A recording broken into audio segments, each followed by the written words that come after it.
민주당 내부 이야기 좀 해보려고 하는데요. 요즘 민주당 많이 시끄럽죠. 이 명청 대전이 심화되고 있는 모양새인데 특히 합당 관련해서 민주당이 오늘 의원 총회를 열고 지방선거 전 조국혁신당과의 합당이 어렵다 이렇게 의견을 모았습니다. 오늘 저녁에 있을 최고위원회의에서 최종 결론이 좀 나올 예정인데요.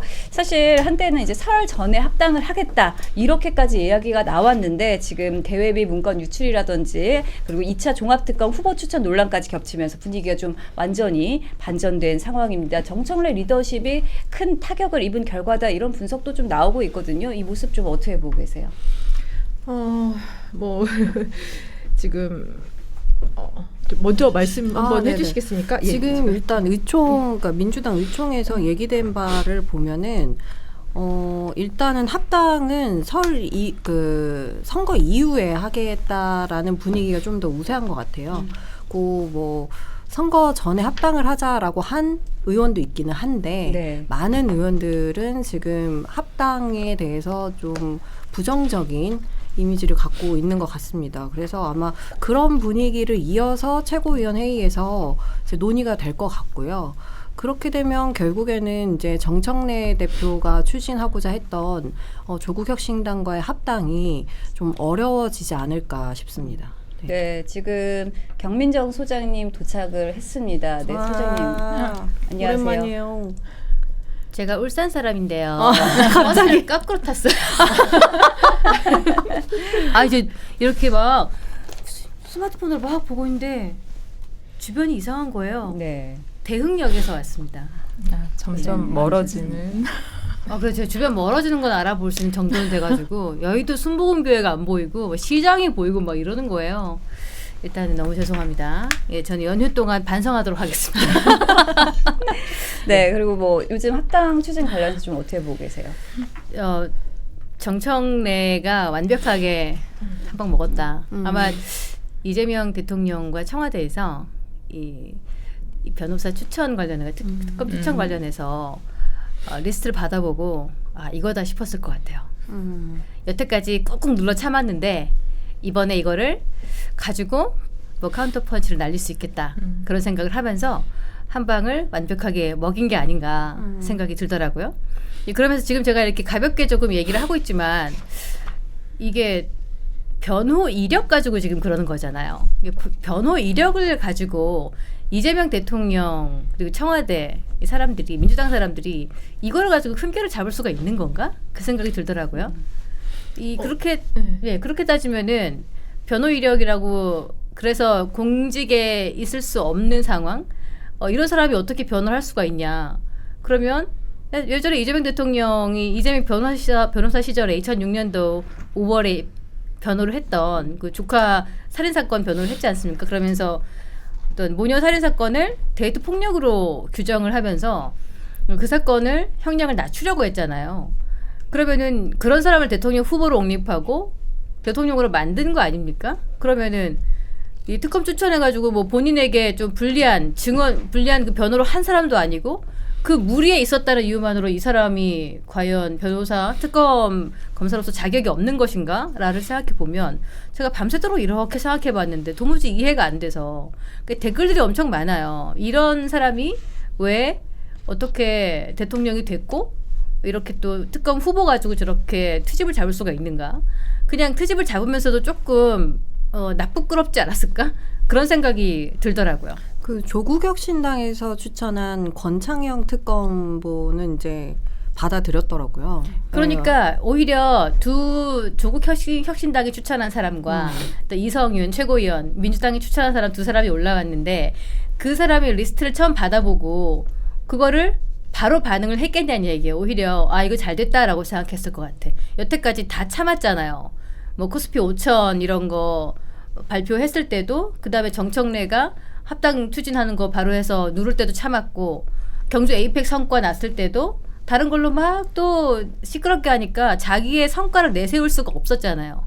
미국 가서 순방 결과 좋게 나와도 나름대로 더할 나위 없이 흠잡을 수 없는 그런 순방을 했다. 그런 외교를 했다라고 스스로 생각을 했으면서도 이거를 국민들께 내세울 수 있는 기회를 다 박탈당한 상태였을 거 아닙니까? 네, 그런 상태에서 꾹꾹 눌렀다가 와 이거다. 이번에 이거는 명분이 있는 거다. 오히려 이거는 명분이 있었다. 명분이 있다. 당원들에게 분노를 자아낼 수 있는 포인트가 이거다. 생각했는데 국민의 한 사람으로서는 과연 자격이 있을까? 그런 생각을 하는 거죠. 좀 부끄럽지 않나? 그렇죠. 그런 생각을 하게 되는 거죠. 그래서 합당 이건 그냥 조국 대표가 그나마 한 이틀 3일 전에 기자회견 했으니까 망정이지. 완전히 그냥 의문의 일패 할 뻔했어요. 쥐들이 그냥 같이 하자 했다가 갑자기 그냥 내쳐버리는 상황이 되니까 가만히 있다가 너무 열받는 거야. 그러니까 메시지 내는 게 이런 거예요. 코스피 5천 하면 뭐 하냐. 국민 한 사람 한 사람에게 다가가지 못하면 소용이 없는 것이다. 계속 매운 얘기를 하잖아요. 네. 와, 그래서 어떻게 될까? 어떤 분은 조국혁신당의 지지율이 완전 바닥이 되고 민주당으로 해서 확 쏠릴 거라고 조국혁신당은 완전 타격을 입을 거다 이런 얘기를 하기도 하던데 그래서 조금 조국혁신당이 어떻게 나올지 궁금해요. 지금 조국혁신당 13일까지 답을 달라, 합당에 대한 답을 달라라고 한 상황이거든요.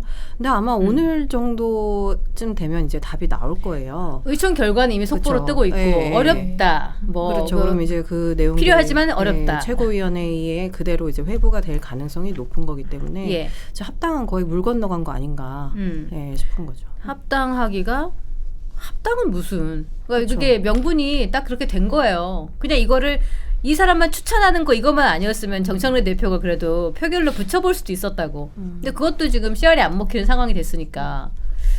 근데 그렇게 결국에는 됐습니다. 왜 청와대에서 이 합당에 대해서 긍정적이지 못한가라는 생각을 좀 해봤거든요.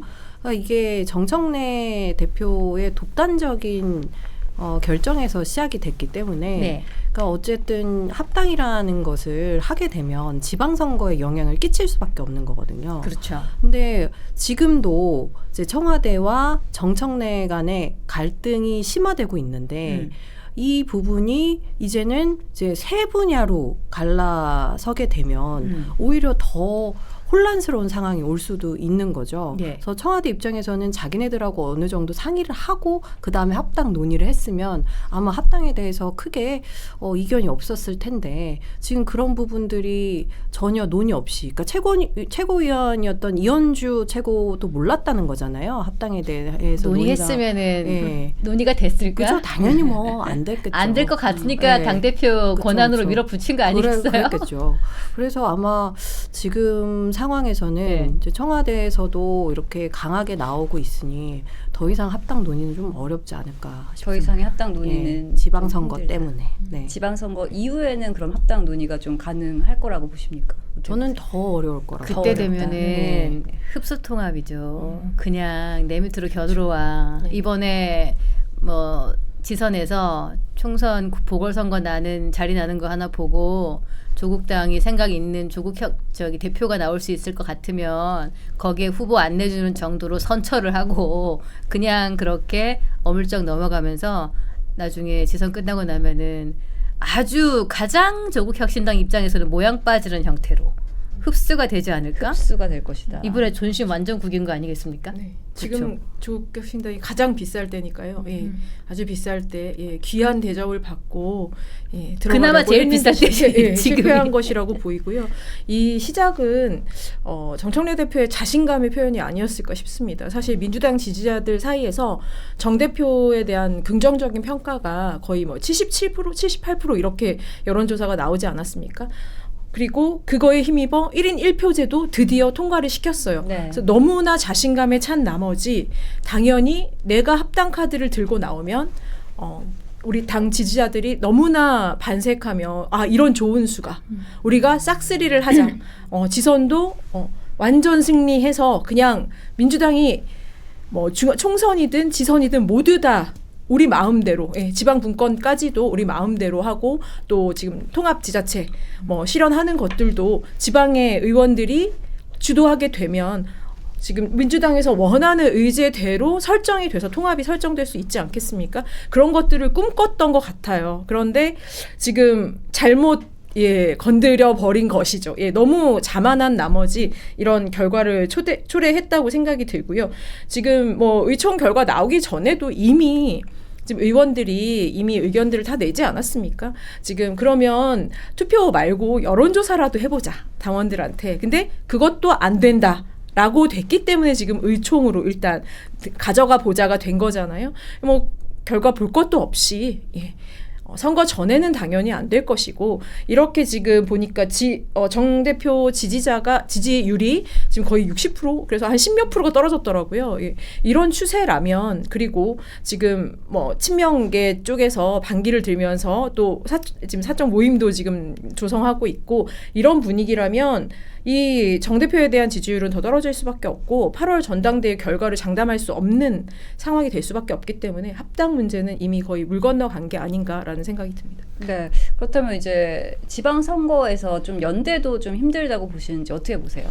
저는 연대 좀 어려울 것 같아요. 그러니까는 말씀하신 것처럼 지금이 어떻게 보면 조국혁신당의 몸값이 가장 비쌀 때이고 그게 가장 비쌀 때 이제 합당을 하려고 했었는데 그게 생각보다 안 되고 있었죠. 그래서 이번에 뭐 이렇게 어떤 기사에 따르면 한 중진 의원이 조국혁신당은 입지를 보여주기 위해 선거에 길을 쓸 것이다. 라며 연대가 아니라 경쟁이 될 것이다. 라고 전망을 했고 또 다른 한 분은 서울 부산과 같은 격전지에서 조국혁신당 후보가 나온다면 표가 갈라질 수밖에 없다라고 우려를 좀 표했어요. 그래서 이게 지금 그 연대를 하려면 신뢰랑 전략적 조율이 함께 가야 되는데 지금 어쨌든 합당을 하려고 하다가 오히려 더 소란을 이렇게 일으키면서 신뢰가 좀 깨진 것 같아요. 그리고 이렇게 지금 계속 이 합당을 하면서 우리가 빠뜨릴 수 없는 게 정청래 리더십.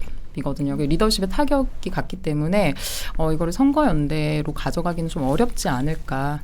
네, 좀 저는 그렇게 보고 있어요. 조국 근데, 대표가 단단히 네, 삐졌죠. 지금 많이 삐졌는데 진짜 네, 삐졌지. 두 분께서는 지금이 조국혁신당이 제일 비쌀 때라고 하는데 저는 오히려 가격이 많이 떨어진 상태라고 보거든요. 왜냐하면 작년만 해도 조국혁신당의 조국 대표가 절대로 연대하지 않겠다라고 했단 말이에요. 근데 이제 얼마 전에 이제 합당을 할 건지에 대한 시안을 주면서 3가지의 선택지를 민주당에게 줍니다. 첫 번째가 이제 합당을 안 하고 선거 연대만 할 것인지 아니면 선거 연대도 안 할 것인지 그 다음에 이제 3번째가 그 합당을 할 것인지 이렇게 3가지 안을 아주 자세하게 내려줘요. 그 중에서 골라서 와라. 근데 지금 어쨌든 합당은 이제 물이 건너간 거고 이제 선거 연대만 남은 상황 아니겠습니까? 근데 선거 연대를 한다고 했을 때는 이제 민주당 쪽에서 언제 받아줄 수 있느냐면 조국혁신당에서 강력한 후보가 나왔을 때나 받아줄 수 있어요. 근데 지금 조국혁신당에서 나올 수 있는 후보가 조국혁신당의 조국밖에 없습니다. 그러니까 뭐 서울시장 얘기가 나오고 있는데 그 안 말고는 딱히 다른 곳에서 연대할 수 있는 곳이 없단 말이에요. 그렇게 된다면 저는 민주당에서는 오히려 이렇게 된 합당도 물 건너간 김에 연대도 어렵지 않겠느냐라고 갈 수밖에 없다라고 봅니다. 네, 그런 이유에서 지금이 몸값이 제일 비싼 거예요. 왜냐하면 지선이 끝나고 나면 몸값이 더 떨어져요. 그쵸. 왜냐하면 여기 이렇게 그러니까 저는 이제 말씀이신 과거를 이제 앞으로 기준으로 완전 해서, 성장이 예. 안 돼서 그러니까 앞으로 떨어질 날밖에 없는 거예요. 근데 값이 이게 떨어질 지금 것밖에 저의 없어. 비트코인 현상과 좀 비슷한데 가상화폐 현상과 마이너스 98%냐 마이너스 99%냐의 문제인 것 같거든요. 네.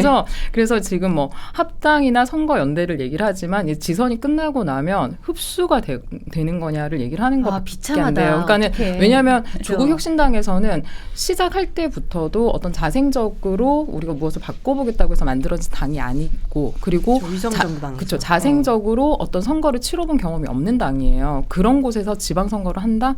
이거는 저는 좋은 결과 아니고 그러니까 그나마 지금 몸값이 좋을 때 합당을 하고 싶었던 거고 그러니까 이번에 일요일에 그 기자회견을 하셨잖아요. 그때도 보면은 동등한 입장에서 우리가 거래를 하자라는 게 아니라 살짝 전 저자세로 느껴졌거든요. 네, 맞습니다. 저도 그렇게 봤어요. 13일까지 내가 시한을 줄게. 다만 이거 중에 제발 선택 좀 해줘.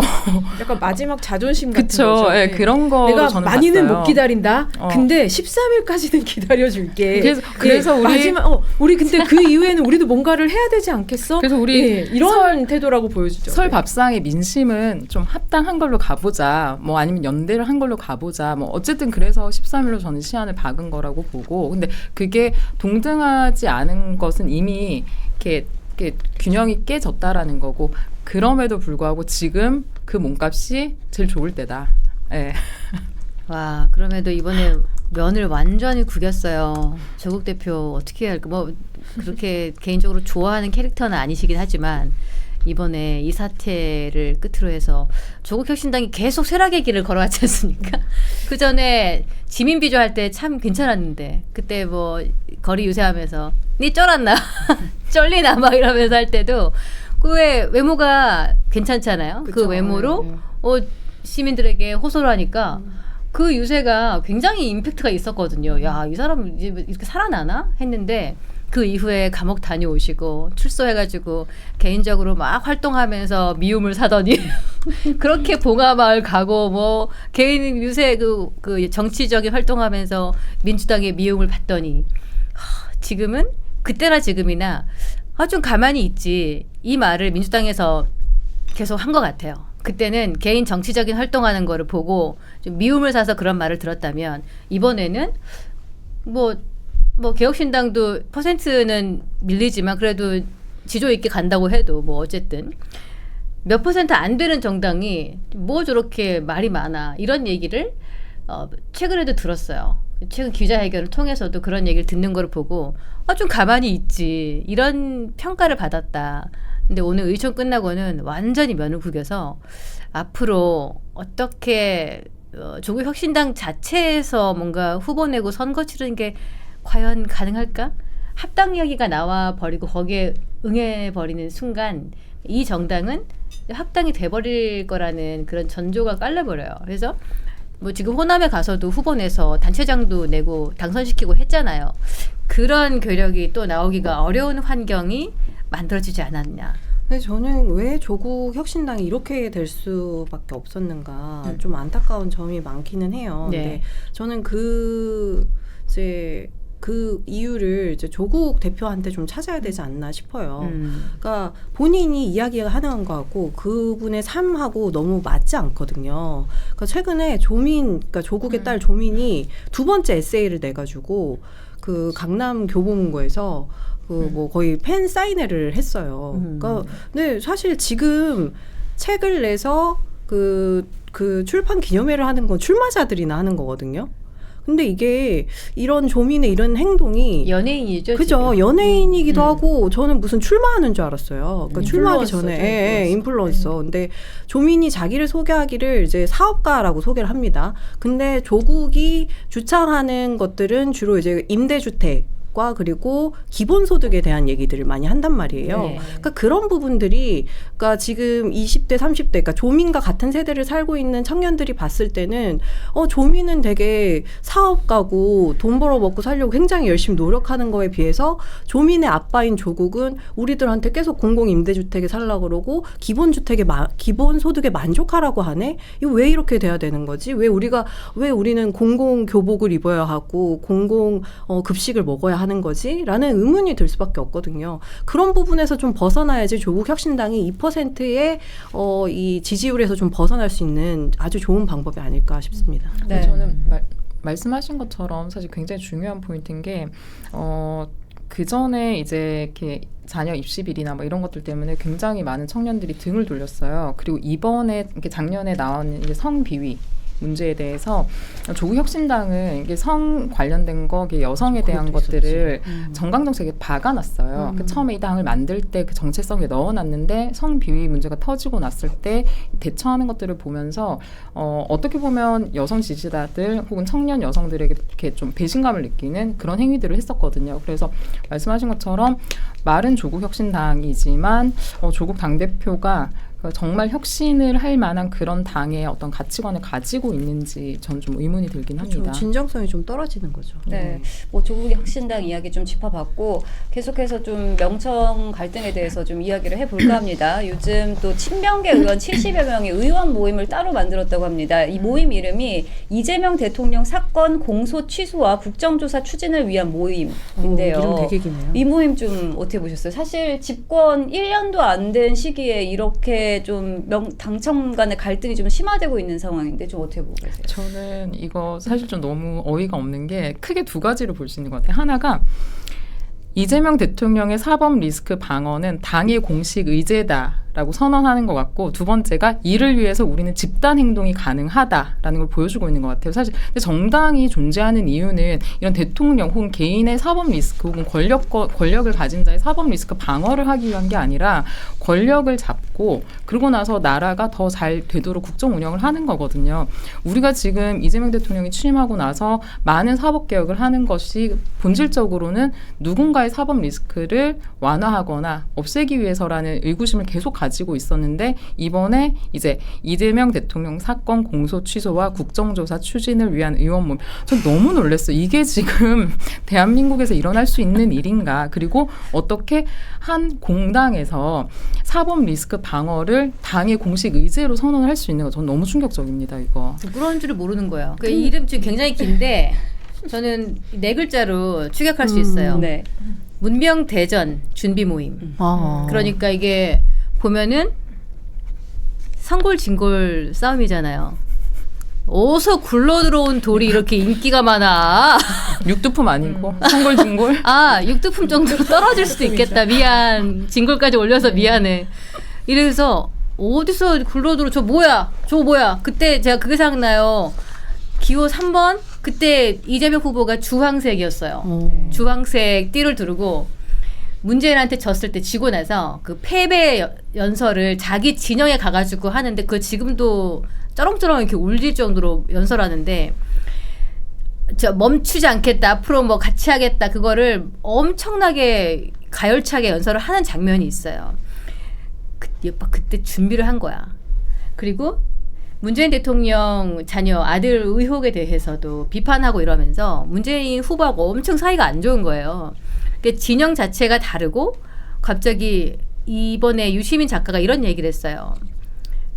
민주당의 본류 이런 말을 하는 것 자체가 우리가 진짜야. 너가 어서 굴러 들어온 돌이 들어와가지고 인기 많아서 대통령을 시켜줬어. 순리상 그게 자기들을 거스를 수 있는 환경이 아니니까. 그때 이재명 후보 때 전 정세균 캠프에 있었는데 그때 이랬어요. 저희는 그 지지율이 별로 나오지 않았지만 엄청 사이가 좋았거든. 근데 이낙연 캠프나 이재명 캠프는 되게 살벌하다 그러더라고. 그러면서 야, 우리는 다른 건 다 있는데 팬덤이 없냐? 우리 그랬거든요. 그 팬덤을 등에 업고 이렇게 와서 자기 진영 구축하고 들어오니까 얘를 막아내질 못하니까 어쩔 수 없이 우리 당이 그래도 하는 게 좋으니까 시켜는 줬어. 근데 유시민, 김어준 이런 사람들이 자기 정치적인 영역을 확보하기 위해서 이거를 놓기 싫다는 게 이번에 표현이 되어버렸고, 그게 정청래의 입을 통해서 나가다가 이번에 아주 그냥 쐐기를 박아버리는 상황이 돼버린 거죠. 그래서 이거는 엄청 길게 뭐 70여 명이 모여서 뭐 공소 취소와 국정조사 추진을 위한 모임 이렇게 막 얘기를 거창하게 하지만은 그냥 문명대전을 준비한다.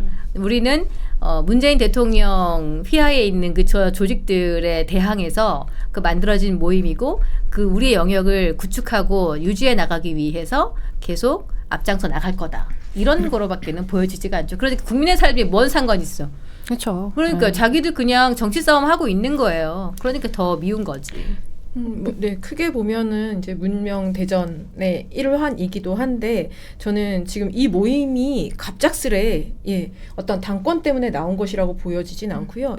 이재명 대통령에 대한 사법 리스크를 제거하기 위한 일종의 수순이었는데, 언제쯤 시행할까, 언제쯤 시작할까의 문제였던 것을 이제 시작하게 되는 트리거가 됐다고 생각이 들어요. 이게 사실 이제 대통령 당선이 되고 이후에 1심 재판들이 다 중단이 되었고, 그 이후에 이제 이 중단된 특히 이 재판들을 지금 공소 취소를 해서 재판을 없애려고 하고 있었지 않습니까? 그 얘기가 처음에 나왔는데, 대통령이 당선이 된 그런 유리한 상황이었음에도 불구하고 굉장히 여론이 좋지 않았어요. 그러니까 시행을 하지 못하고 있었습니다. 그런데 지금 뭐 1심 판결에서 지금 위례사업 이런 것들 무죄 판결이 나오니까 이거 봐라, 이거는 공소를 잘못 제기한 거다. 그러니까 나머지 잘못 제기한 것들도 취소해야 된다라는 움직임이 슬슬 나오고 있었는데, 사실 이걸 원래는 당에서 추진을 해줬어야 되는 거 아니겠습니까? 대통령의 사법 리스크를 없애주고 또 정부가 추진해 나가는 것들을 당에서 받쳐줄 것으로 계산을 하고 있었는데 이재명 대통령 입장에서 정 대표가 딴 마음을 먹고 있는 거예요. 자기의 지지 기반을 위해서든 혹은 뭐 친명을 다시 세력화시켜서 지금 친명이 아니라 친문 그래서 친명을 다시 좀 세력을 견제하려고 하는 의도이든 간에 어쨌든 이재명 대통령에게 뭔가 위협이 될 만한 방법을 제시한 게 저는 아까 말씀 잠깐 하셨던 전준철 변호사를 특검에 추천한 거라고 생각합니다. 그분이 쌍방울 대북 송금 사건에서 이분이 그 김성태 변호인이었는데 김성태 회장이 이재명 대표가 그렇게 하라고 했다. 당시 시장이 그렇게 하라고 해서 내가 대납했다라는 진술이 나왔기 때문에 이 사법 리스크가 진중하게 시작이 된 것 아니었습니까? 그러니까 이 분을 추천함으로써 맞짱을 뜨기 시작한 거죠. 한번 해보자. 그러니까 옳다쿠나가 아까 말씀하신 것처럼 된 겁니다. 그래, 싸움을 걸어왔어. 우리 안 그래도 기다리고 있었어. 한번 해보자 라고 간 거죠. 아직은 친명이 대세다라고 하면서 큰 목소리를 내고 있는 원래 예정된 수순의 시작점이 된 것이다라는 근데 생각이 이건 진짜 실수한 것 같은데. 이 모임을 하는 거예요? 아니요. 이 전준철 변호사 추천한 거는 진짜 실수한 것 같은데.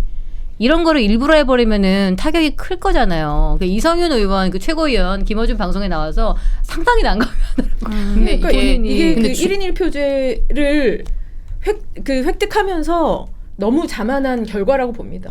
내가 이 정도야. 내가 하는 것들은 당원들이 다 들어줘. 라는 생각을 오판을 하신 거죠. 자만하고 오판했다. 네, 그렇게 오판했다고 보세요. 봅니다. 네. 실수도 실수라고 얘기할 수도 있지만 저는 여기서 중요한 게 이재명 대통령이 그런 타이밍을 놓치지 않는다는 거. 그러니까 이게 어떻게 보면 넘어갈 수도 하죠. 있지만 이거를 놓치지 않고 공격해서 기세를 꺾는 거는 굉장히 전략적으로 잘하고 계신 것 기다리고 같아요. 계셨으니까. 네. 그래서 근데 저는 아까 말씀하신 것처럼 당이 사법 리스크를 완화할 거라고 기대를 했다라고 하는데 저는 사실 그 부분에 대해서는 좀 동의를 하진 않아요. 왜냐하면 당이 대통령의 사법 리스크를 완화하라고 있는 곳은 아니기 때문에 개인의 사법 리스크는 사실 법적으로 책임을 지거나 이렇게 해결이 돼야 되는 부분이라고 저는 생각을 하고 그러면서 저희가 이제 친명계 의원 70명 의원 모임 했는 거를 아까 이야기를 하고 있었는데 저는 이거는 권력의 재정렬, 그 당내 구심점, 누가 그 권력 구도를 가져가고 이게 단순하게 지금이 아니라 지선 이후에 이렇게 당대표가 누구가 되고 그다음에 이어질 2028년에 총선까지 권력 구도를 누가 가져갈 것이냐, 그거의 집결을 어떻게 할 것이냐를 하는 거의 시작점이 지 않나 그런 생각들을 좀 합니다. 네, 지금 말씀해 주셨는데 지선 이후에 이제 오는 8월이죠. 민주당 전당대회를 앞두고 있습니다. 차기 당대표로 여권 일각에서는 김민석 총리 차출론까지 좀 제기되고 있는 상황입니다. 이게 실질적으로 다음 당대표가 2028년 공천권을 지는 만큼 이제 청와대에서도 정청래 대표한테 주지 않겠다 이런 확고한 의지가 있는 거 아닌가 이렇게 해석이 되기도 하는데요. 좀 어떻게 보고 계세요?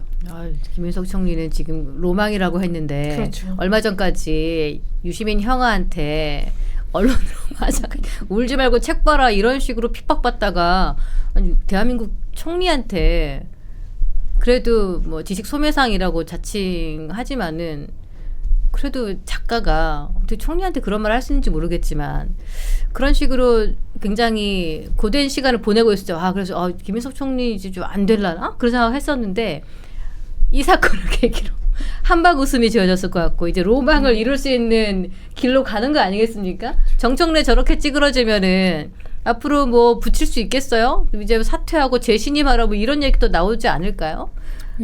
지선까지 어떻게 갈지 모르겠지만은 다음 당대표 선거할 때 이재명 아까 그 70명의 개파 모임에서 완전 밀어붙여버리겠죠. 당원들에게 호소하고 정청래 쪽에 자꾸 힘을 실어주고 당권이 정부 여당과 다른 방향으로 흘렀을 때 얼마나 정부 국정 운영에 방해가 될 수 있는지를 이번에 체험을 했을 거 아니에요. 그래서 굉장한 전 당원의 영리를 건드린 일이다. 그렇게 생각이 됩니다.